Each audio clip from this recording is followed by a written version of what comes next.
So reading from Srimad Bhagavatam, Canto 9, Chapter 11, Text 27, all the way up to today's verse, which is text number 6 of the 12th chapter. So I'll just read the translations, quite a number of verses to go through. The title of the chapter is Lord Ramachandra Rules the World. Okay, text 27. The palace gates, the assembly houses, the platforms for meeting places, the temples, and all such places were decorated with golden water pots and bedecked with various types of flags. Wherever Lord Ramachandra visited, auspicious welcome gates were constructed, with banana trees and betel nut trees full of flowers and fruits. The gates were decorated with various flags made of colourful cloth and with tapestries, mirrors, and garlands. Wherever Lord Ramachandra visited, the people approached him with paraphernalia of worship and begged the Lord's blessings. "O Lord," they said, "as you rescued the earth from the bottom of the sea in your incarnation as a boar, may you now maintain it. Thus we beg your blessings." Thereafter, not having seen the Lord for a long time, the citizens, both men and women, being very eager to see him, left their homes and got up on the roofs of the palaces. Being incompletely satiated with seeing the face of the lotus-eyed Lord Ramachandra, they showered flowers upon him. Thereafter, Lord Ramachandra entered the palace of his forefathers. Within the palace were various treasures and valuable wardrobes. The sitting places on the two sides of the entrance door were made of coral. The yards were surrounded by pillars of Vaidurya mani. The floor was made of highly polished Markata mani, and the foundation was made of marble. The entire palace was decorated with flags and garlands and bedecked with valuable stones, shining with a celestial effulgence. The palace was fully decorated with pearls and surrounded by lamps and incense. The men and women within the palace all resembled demigods and were decorated with various ornaments, which seemed beautiful because of being placed on their bodies. Lord Ramachandra, the Supreme Personality of Godhead, chief of the best learned scholars, resided in that palace with his pleasure potency, Mother Sita, and enjoyed complete peace. Without transgressing the religious principles, Lord Ramachandra, whose lotus feet are worshipped by devotees in meditation, enjoyed with all the paraphernalia of transcendental pleasure for as long as needed. And in the next chapter, chapter 12, entitled The Dynasty of Kusha, the son of Lord Ramachandra. Here's the summary. This chapter describes the dynasty of Kusha, the son of Lord Ramachandra. The members of this dynasty are descendants of Shashada, the son of Maharaj Ikshvaku. Following in the genealogical table of Lord Ramachandra's dynasty, Kusha, the Lord's son, was followed consecutively by Atiti, Nishadha, Nabha, Pundarika, Kshemadhanva, Devanika, Aniha, Pariyatra, Balasthala, Rajanabha, Sagana, and Vidriti. These personalities ruled the world. From Vidriti came Hiranyanabha, who later became the disciple of Jaimini and propounded the system of mystic yoga in which Yajnavalkya was initiated. Following in this dynasty were Pushpa, Dhruvasandi, Sudarshana, Agnivarna, Shikara, and Maru. Maru attained full perfection in the practice of yoga, and he still lives in the village of Kalapa. At the end of this age of Kali, he will revive the dynasty of the sun god. Next in the dynasty were Prasushruta, Sandi, Amarshana, Mahasvan, Vishvabahu, Prasenajit, Takshaka, and Brihadbala, who were later killed by Abhimanyu. Shukadev Goswami said that these were all kings who had passed away. The future descendants of Brihadbala will be Brihadrana, Urukriya, Vatsavrida, Prativyoma, Bhanu, Divaka, Sahadev, Brihadashva, Bhanuman, Pratikashva, Supratika, Marudeva, Sunakshatra, Pushpakara, Antariksha, Sutapa, Amitrajit, Brihadraja, Barhi, Kritanjana, Rananjaya, Sanjaya, Shakya, it's hard, difficult this. Sudoda, Langala, Prasenajit, Kshudradraka, Ranaka, Surata, and Sumitra. All of them will become kings one after another. Sumitra, coming in this age of Kali, will be the last king in the Ikshvaku dynasty. After him, the dynasty will be extinguished. Okay, text number 1. Shukadeva Goswami said, the son of Ramachandra was Kusha, the son of Kusha was Atiti, the son of Atiti was Nishadha, and the son of Nishadha was Nabha. The son of Nabha was Pundarika, and from Pundarika came a son named Kshemadhanva. The son of Kshema, it's the next text. The son of Kshemadhanva was Devanika. Devanika's son was Aniha. Aniha's son was Pariyatra, and Pariyatra's son was Balastala. The son of Balastala was Vajranabha, who was said to have been born from the effulgence of the sun god.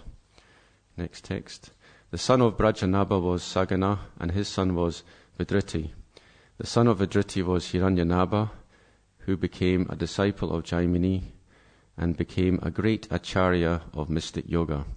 It is from Hiranyanabha that the great saint Yajnavalkya learned the highly elevated system of mystic yoga known as Adhyatma Yoga, which can loosen the knots of material attachment in the heart. The son of Hiranyanabha was Pushpa. The son of Pushpa was Dhruvasandi. The son of Dhruvasandi was Sudarshana, whose son was Agnivarna. The son of Agnivarna was named Shigra, and his son was Maru. On today's verse. Translation and purport by His Divine Grace Srila Prabhupada. Having achieved perfection in the power of mystic yoga, Maru still lives in a place known as Kalapagram. At the end of Kali Yuga, he will revive the lost Surya dynasty by begetting a son. At least 5,000 years ago, Srila Shukadeva Goswami ascertained the existence of Maru in Kalapagram and said that Maru, having achieved a Yoga Siddha body, would continue to exist until the end of Kali Yuga, which is calculated to continue for 432,000 years. Such is the perfection of mystic power. By controlling the breath, the perfect yogi can continue his life for as long as he likes. Sometimes we hear from the Vedic literature that some personalities from the Vedic age, such as Vyasadeva and Ashvatthama, are still living. Here we understand that Maru is also still living. We are sometimes surprised that a mortal body can live for such a long time. The explanation of this longevity is given by the word Yoga Siddha. If one becomes perfect in the practice of yoga, he can live as long as he likes. The demonstration of some trifling Yoga Siddha does not constitute perfection. Here is a factual example of perfection. A Yoga Siddha can live as long as he likes. Sosavasti Yoga Siddhah Kalapagramamastitaha Kalerante Suryavangsham Nashtam Bhava Yata Punaha. Having achieved perfection in the power of mystic yoga, Maru still lives in a place known as Kalapagram. At the end of Kali Yuga, he will revive the lost Surya dynasty by begetting a son. Om Jnana Timirandasya Jnanjana Shalakaya Chakshurun Militam Yena Tasmai Shri Gurave Namaha Vansha Kalpatarubhyascha Kripa Sindhuvya Evacha Patitanam Pavanebhyo Vaishnavibhyo Namo Namaha Jai Shri Krishna Chaitanya Prabhu Nityananda Shri Advaita Gadadhar Srivasari Gaura Bhaktavrinda Hare Krishna Krishna Krishna Hare Hare Hare Rama Rama Rama Hare Hare. So our thanks to the organisers, giving us an opportunity to speak. Try and do my best. Please give me your blessings. Sometimes in the Srimad Bhagavatam there are long lists of dynasties, one name after another. Now we can consider that Shukadev Goswami was speaking for 7 days. So one may wonder, why would we go through all these lists of names? What does it mean for us? Actually, the Bhagavatam, because it operates on many levels, we cannot really understand the depth of the Bhagavatam. So maybe from the intellectual platform it looks like simply a list of names, but actually in the 11th canto it said, Shabda Brahma Sudurbodham Pranendriya Manomayam. The meaning is that Shabda Brahma, or spiritual sound, it is operating on the prana, the life air, Indriya, the senses, and Mana, the mind. In the purport, well actually it's a purport from Vishwanath Chakravarti Thakur, he explains that even the chakras, they are affected by Shabda Brahma. So when we read the Bhagavatam, maybe we're reading it from the intellectual platform, but actually there's something else going on. It's very mystical. This purification is going on. Now in spiritual traditions, some followers, they like to concentrate on the mystical aspect. Now in the Hare Krishna movement, the mystical aspect is already there, but we just don't focus on it. It's there in the form of Shabda Brahma. It's there in the Hare Krishna mantra. So there's so much mysticism in Hare Krishna practice. But because as devotees we're not interested in it, because actually it's antithetical to pure bhakti, therefore we just don't talk about it. But Yoga Siddha, today's purport is all about Yoga Siddha. So actually it's understood that when one controls the senses, then one can attain Yoga Siddha. So to control the senses, it's not very easy. But actually, through the Hare Krishna process, it is very easy. For example, in the 11th canto it said, Jitam sarvam jiterase. When the tongue is controlled, all the senses are controlled. The tongue is very difficult to control. We may try and control the other senses, but if the tongue is not controlled, it's considered that one has not controlled any of the senses. So how do we control the tongue? What is the system for controlling the tongue? Chanting the holy name, yes. Rupa Goswami, he says, Cheta prangana sangame vijayate sarvendriyanam kritim. When the holy name is dancing in the courtyard of the heart, then all the senses are defeated.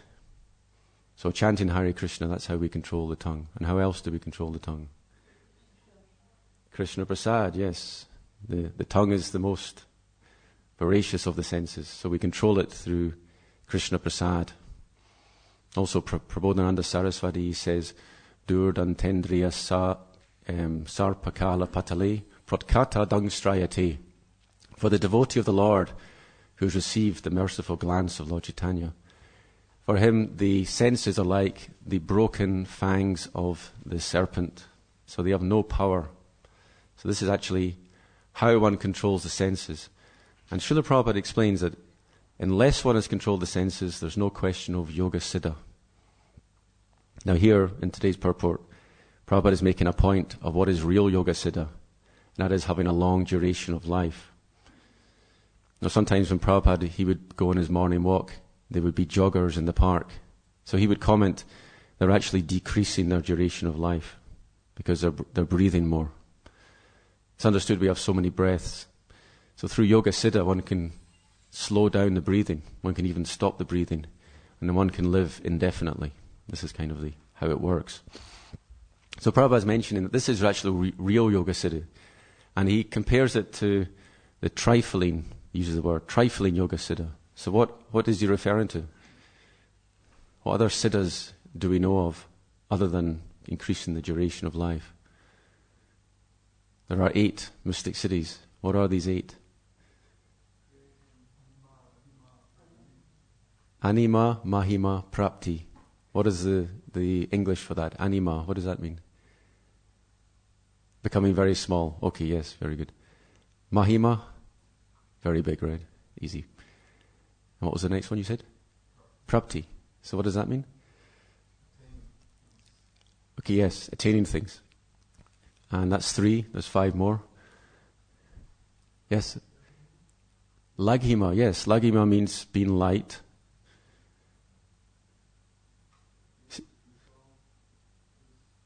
Yes, controlling others. There's one that's called Ishitva. which means controlling others. There's another one called Vashitva, which means controlling another person's mind. Kamavasayita, yes, which is?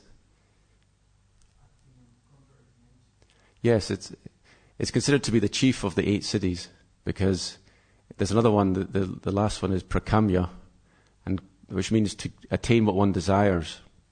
And Kamavasayita means the same thing. But in the Nectar of Devotion, Prabhupada explains the difference. He says Kamavasayita is a more powerful siddhi because you can even break the laws of nature, whereas prakamya, you're operating within the laws of nature. So these are the 8 siddhis. Now there's an interesting statement in the Bhagavatam. Na yoga siddha apunarbhavamva. It means, I do not desire yoga siddha, and I do not even desire liberation. Now it's a phrase that appears in 3 different verses. Vritrasura, he gives this verse. The Nagapatnis, they also give the verse, and Krishna gives it to Uddhava. And all those 3 verses, they're roughly the same meaning. They mean that we do not desire heavenly planets, we do not desire liberation, we do not desire sovereignty over the earth. All we desire is to remain as your devotee. We do not even desire yoga siddha or liberation. So this is actually a very similar verse. This verse and all 3 of them, they actually appear in Bhakti Rasamrita Sindhu. Now in the Nectar of Devotion, there's a chapter called Devotional Service Surpasses All Liberation. So the Sanskrit term for that is moksha laguta krit. It's one of the 6 symptoms of devotional service. So because we practice this devotional service, we ultimately come to the platform where we don't care about anything like yoga siddha or lording it over the material universe. Actually, it said, Vishvam Purna Sukhayate Vidimahendra Dishta Kitayate. That when one is a devotee of the Lord, then the whole universe becomes very joyful, and Lord Brahma and Lord Shiva become comparable to insects. You maybe think this is the ultimate position in this material planet, but for one who has received the mercy of Lord Chaitanya, that position is just like being an insect. It's insignificant. So all these verses, they indicate ultimately that yoga siddha is an anartha, or it's unwanted. Naturally, Krishna tells Uddhava, he says, Kala Kshapana, that the hetu, Kala Kshapana hetu, the yoga siddhas are simply a waste of time. And in the Nectar of Devotion, or Bhakti Rasamrita Sindhu, there's a statement, Bhukti Mukti Spriha Yavat Pishachi Hridivartate. The desire for material enjoyment and the desire for liberation, they're like a witch in the heart. And Bhakti will not awaken unless we conquer this witch, which we do through devotional service. So, Bhukti means enjoyment. That is actually one of the aspects of enjoyment is yoga siddha. So what is the key verse of the Bhakti Rasamrita Sindhu? There's one verse, it's called the Paribhasa Sutra. Jiva Goswami explains that Paribhasa Sutras, they're the key verses of a text, and all other verses in that text are to be understood in relation to that verse. So there's one particular verse in Bhakti Rasamrita Sindhu which is the key verse.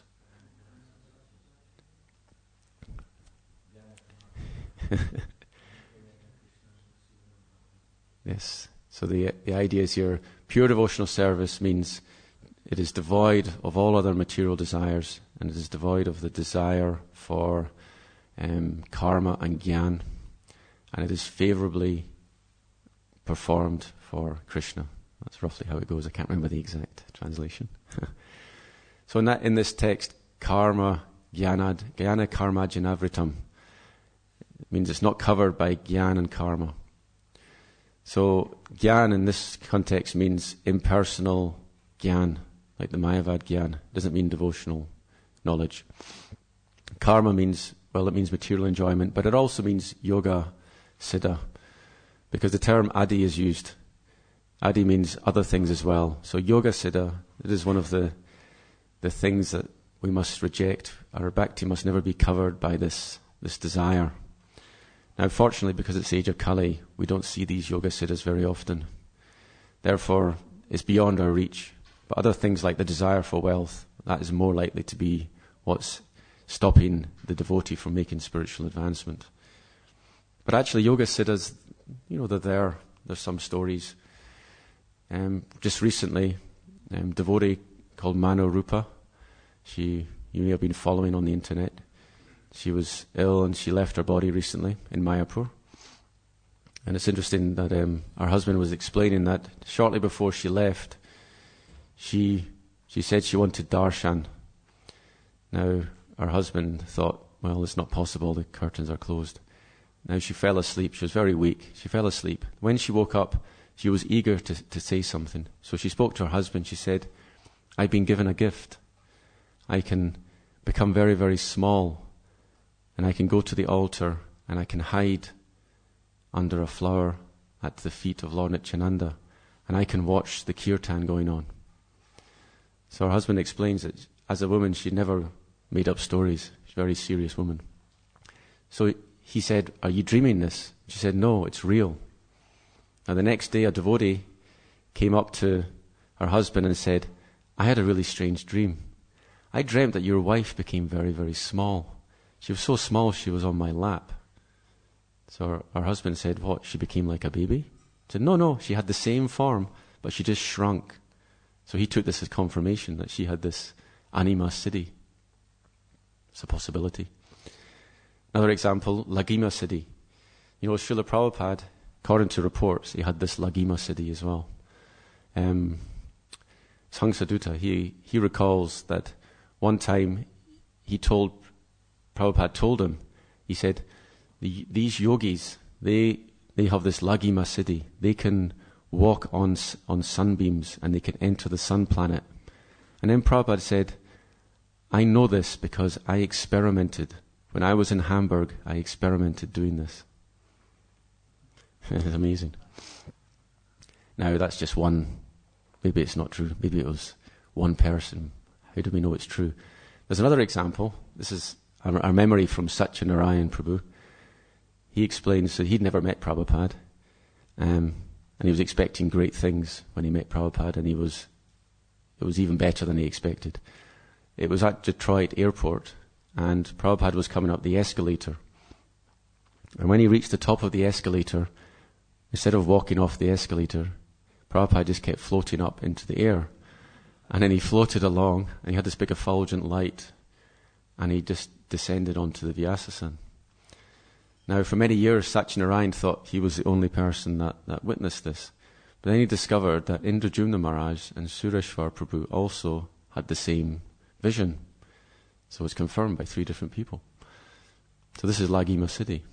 I mean, we can talk about other siddhis. Vashitva. Remember when, who was it now? Rupa Vilas Prabhu, he was giving class. He explained at one time, and Chandramauli Swami was in the audience at the time. This was about 2 years ago.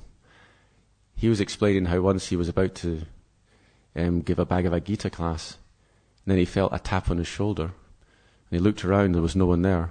Then he felt another tap on his shoulder. And then he saw Tripurari at a distance, and he was going like this.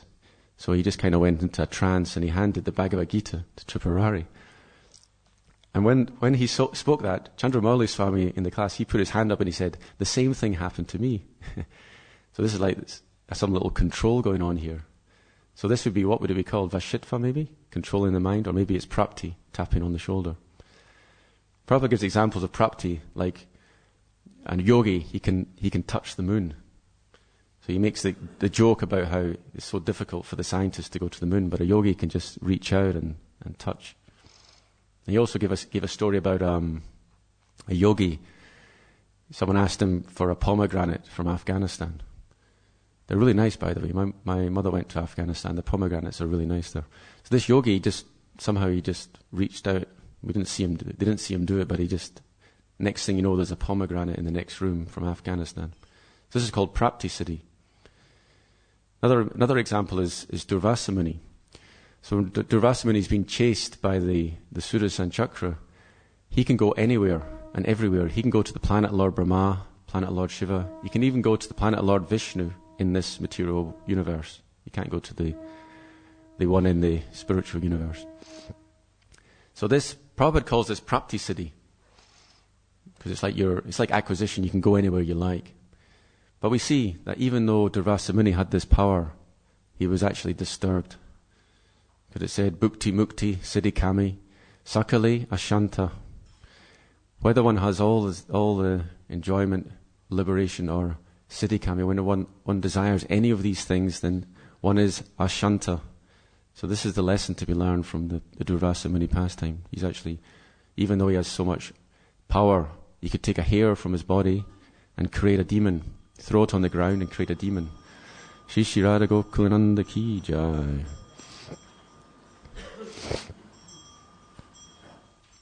So in spite of all those powers, it said, Krishna Bhakta Nishkama Ata Eva Shanta.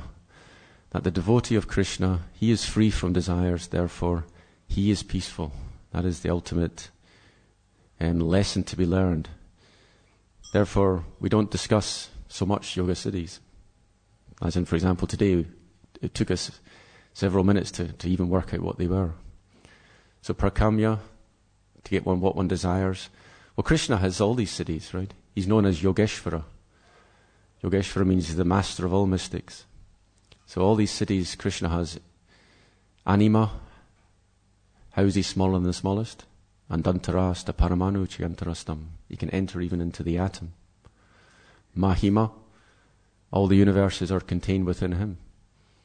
Prapti, well, he obviously possesses everything because everything's within him. It's already within his body. Prakamya, Kamavasayata, he can attain whatever he desires. Vashitva, I was thinking when he plays his flute, everyone becomes bewildered. So he knows how to control the minds of everyone. So he has all these potencies to the maximum degree.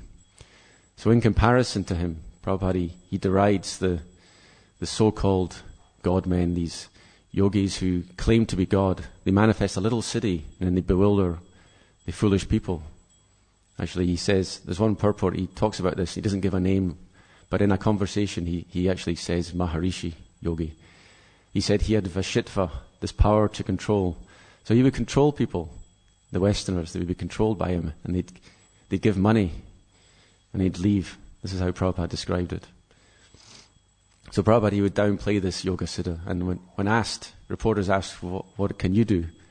He said, look at my disciples. They're all chanting Hare Krishna. That is the siddhi. That is the real amazing thing that's happened. So ultimately this is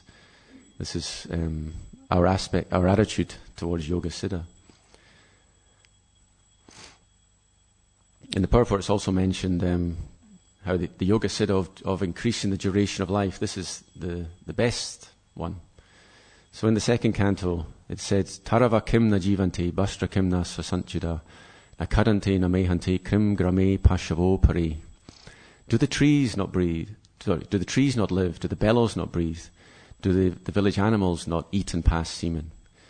So this verse, the meaning is that, well, you may think it's nice to have a long duration of life, but actually the tree, which is a very low species, lives a lot longer, can live thousands of years. And you may think, well, I can breathe. The tree doesn't breathe. Well, the bellows breathe.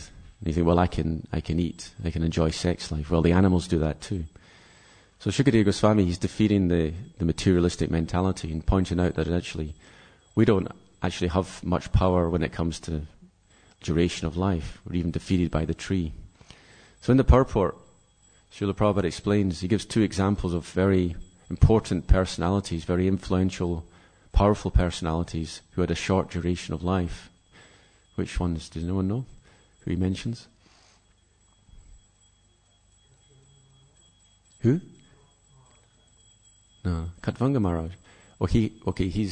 He was famous for becoming self-realized in a very short duration of life, a short moment of time, but his duration of life wasn't so small as far as I know. Yes, Shankaracharya, who lived till the age of 32, and Lord Chaitanya, who lived to the age of 48. So what was the year of the departure of Lord Chaitanya? Gopakumar, was it 15 what? 36? 1534. And he was born 1486. What does that work out as? 48. What were you telling me yesterday? You said 46, it works out. Okay. Anyway, so the duration of life, Lord Chaitanya, 48 years, well I'm 44 now, so only 4 more years to go. Then I've reached the same age as Lord Chaitanya. And Shankaracharya, amazing. He took sannyas at such a young age as well, right? So we see that it doesn't matter. There's actually another statement,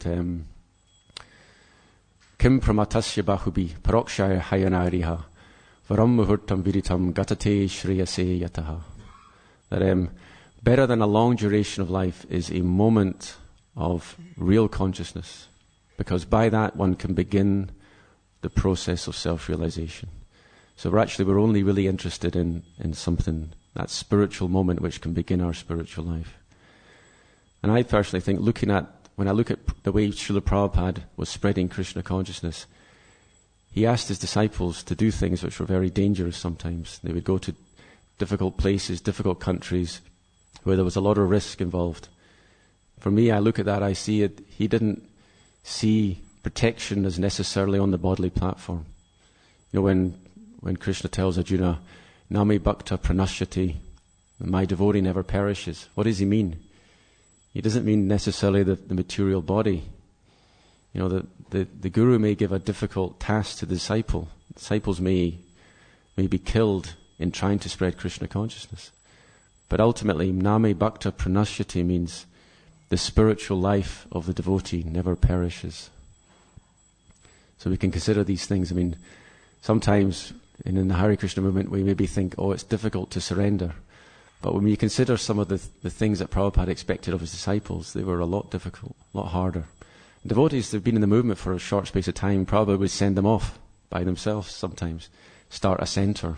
You know, how do you do that after being in the movement for a few months? You know, it's very difficult. But this is what's required, and Prabhupada was glorious because he got so much out of his disciples, and they did it out of love for him. You know, off to Russia, behind the red. Imagine that's very dangerous, you know, in disguise. They were going behind the Iron Curtain, spreading Krishna consciousness. And they're very wonderful stories. I remember Devanrita Swami describing how in Poland, this was during the Cold War, the devotees, suddenly this big truck arrived with all the books for distributing. And the devotees, they were unloading the truck and they were all crying. Imagine. They were just so happy to have the chance to distribute these books. And in Russia, they didn't have the printing press, so the books were being copied, you know, like in the days of Lord Chaitanya when he went to the Adikeshava temple, he copied out the Brahma Samhita. So in Russia they were actually taking a copy, copying it themselves, and then handing it on to someone else like this. This is very dangerous, very glorious, and devotees were in prison and things like that. So we can understand that ultimately Nami Bhakta Pranashyati means the spiritual life of the devotee is protected. And whatever risks we take for Krishna, we should understand that he will protect us spiritually. Hare Krishna. So we've got 5 minutes left. Anyone have any comments or questions?